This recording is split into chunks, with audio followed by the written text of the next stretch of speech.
so it's really easy for us to become super resentful the longer that we're in practice. What do we become resentful about? That's one of the first things that I want to go through.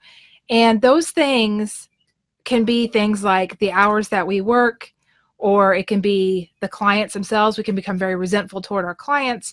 We can also be really resentful toward our student loan debt, and also just the whole idea that we became a vet in the first place. So those are probably the top four. So the hours that we work, the clients themselves, the student loan debt, and then our decision to become veterinarians.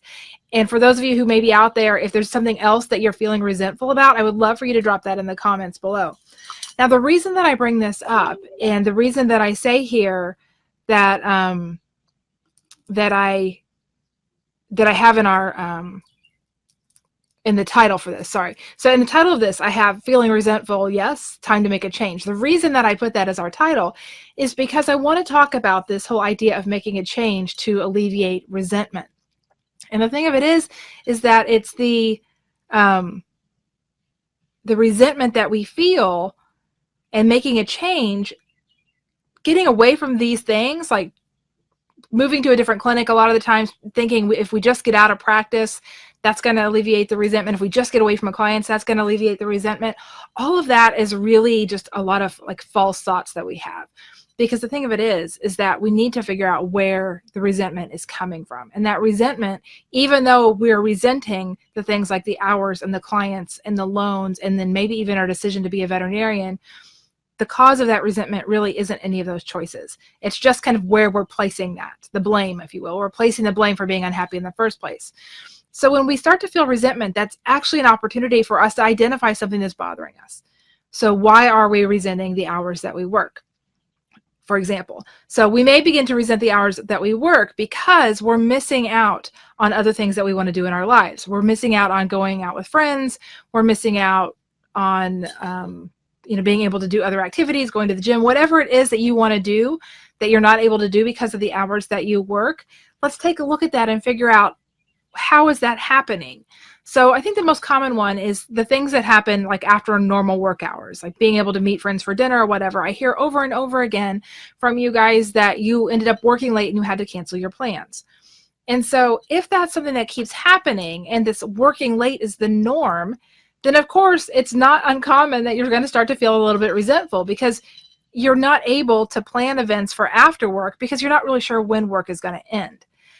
And just being able to identify that as one of your points of contention right now is actually really helpful, because then it allows you to go back and take a look at that situation and figure out what can you control.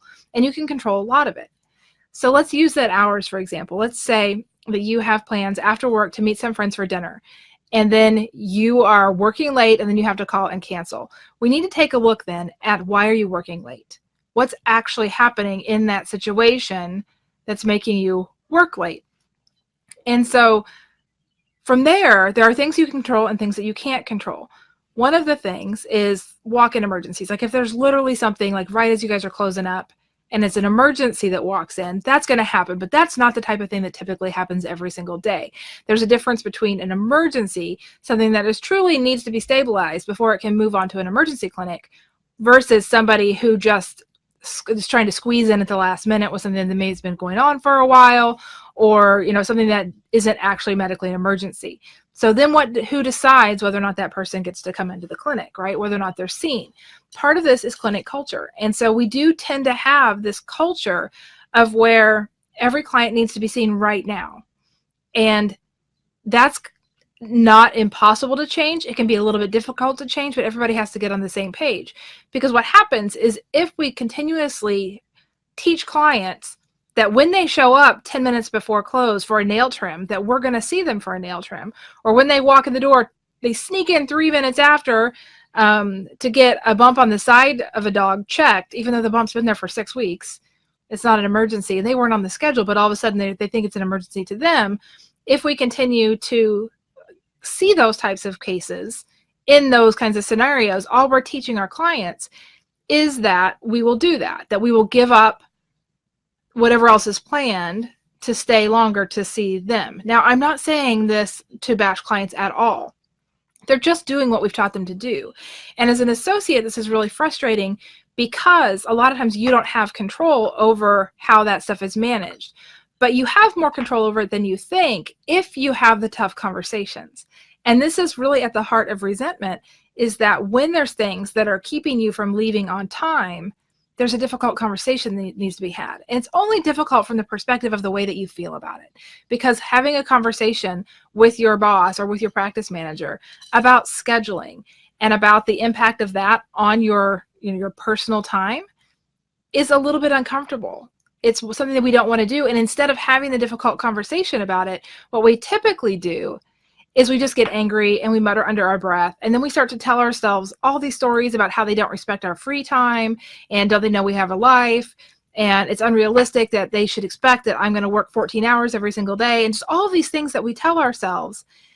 And then that also kind of spills into the client resentment too. Couldn't they have done this 6 weeks ago? Why didn't they call during office hours? It's very rude for them just to walk in at closing. So all of these things, they become this resentment that builds and builds, and we start to blame other people for the situation and for the way that we feel about the situation, but we don't own any part of the situation. And we need to step back into our power and own part of it and say, okay, I'm not, because at the heart of it, let me step back, at the heart of it, here's what's going on. You are scheduled to work until 6 o'clock. You're leaving the building at 7 o'clock, 8 o'clock, 9 o'clock. Part of the reason that's happening is because cases keep coming in, right? So if cases need to stop coming in because you were scheduled to work at 6 o'clock and you need to leave at 6 o'clock, and that's not happening, then there's a conversation. There's power there. There's a conversation you need to have with somebody about, hey, I'm scheduled to work till 6.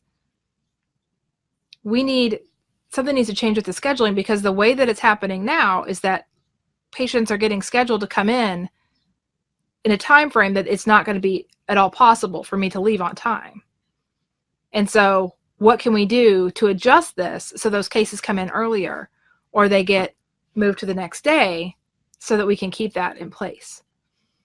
And so a lot of times it's not uncommon, especially if this chronic overworking is really the culture of the clinic. A lot of the time it's because nobody ever talks about it. It's because no veterinarian ever steps up and says, hey, I'm scheduled till 6. I'm leaving at 6. I need to leave at 6. I have other plans after work to leave at 6.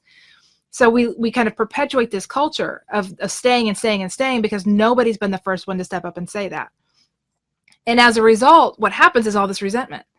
So each of us has all this resentment over the things, the hours we should be working, the way the clients should be behaving, and all of these things, but we actually haven't done anything to stand up for ourselves and help make that happen. So if part of it is a boundary situation, like you have to be able to set a boundary. I was scheduled to work till 6. I'm leaving at 6. That doesn't mean I don't care. That doesn't mean that, I'm trying to be rude. But for me to maintain work-life balance, I need to leave when my schedule is over. So what can we do on the front end to assure our day is set up for us all to get out on time? Because work-life balance is important.